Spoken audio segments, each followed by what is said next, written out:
এক গ্রামে বাস করত এক গরিব সুন্দরী মেয়ে, তার নাম ছিল লীরা। লীরার মা বাবা ছিল না, সে একা একটি ছোট্ট কুঁড়ে ঘরে থাকত।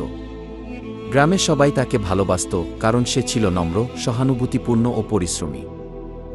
একদিন লীরা জঙ্গলে কাঠ কুড়াতে গিয়েছিল। হঠাৎ ঝোপের মধ্যে থেকে একটি বিশাল দুষ্টু সাপ বেরিয়ে এলো। সেই সাপ সাধারণ সাপের মতো নয়, তার চোখ আগুনের মতো লাল, মুখে ভয়ানক বিষ আর দেহে ঝলমলে আঁশ।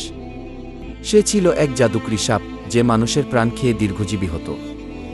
সাপটা গর্জে উঠল, এই জঙ্গলে যারা ঢোকে তারা কেউ ফিরে যেতে পারে না। আজ তুই আমার শিকার। লীরা ভয় পেলেও সাহস করে বলল, আমি তো তোমার কিছু করিনি, কেন তুমি আমাকে খেতে চাও? সাপ হেসে বলল, আমি দয়া করি না, তবে যদি আমাকে সন্তুষ্ট করতে পারিস তাহলে হয়তো মুক্তি দিতে পারি। লীরা জিজ্ঞেস করল, কি করলে তুমি সন্তুষ্ট হবে? সাপ বলল, আমার জন্য প্রতিদিন এক ঝুড়ি ফুল নিয়ে আসবি, আর আমাকে সুন্দর গান গেয়ে শোনাবি।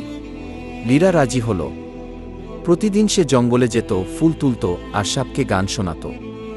সাপের মন ধীরে ধীরে বদলাতে শুরু করল। সে বুঝতে পারল, ভালোবাসা আর কোমলতা তার দুষ্টু হৃদয়কেও বদলে দিতে পারে। একদিন সাপ বলল, তুই আমার হৃদয় বদলে দিয়েছিস লীরা, আমি আর কাউকে কষ্ট দিতে চাই না। তারপর সাপ নিজের জাদু দিয়ে নিজেকে একটি দামি হীরেজহর ভর্তি গুপ্তধনের পাহারাদার বানিয়ে দিল, আর সেই গুপ্তধন উপহার দিল লীরাকে। লীরা সেই ধন দিয়ে গ্রামে একটি স্কুল খুলল, গরিবদের সাহায্য করল, আর নিজেও সুখে শান্তিতে জীবন কাটাতে লাগল। আর সেই দুষ্টু সাপ, সে রয়ে গেল জঙ্গলের এক কোণে, কিন্তু আর কারো ক্ষতি করল না, বরং লীরার গান শোনার জন্য অপেক্ষা করত প্রতিদিন। একসময় সাপটি জঙ্গলে কান্না শুরু করল, কারণ তোমরা লাইক, কমেন্ট, সাবস্ক্রাইব করোনি।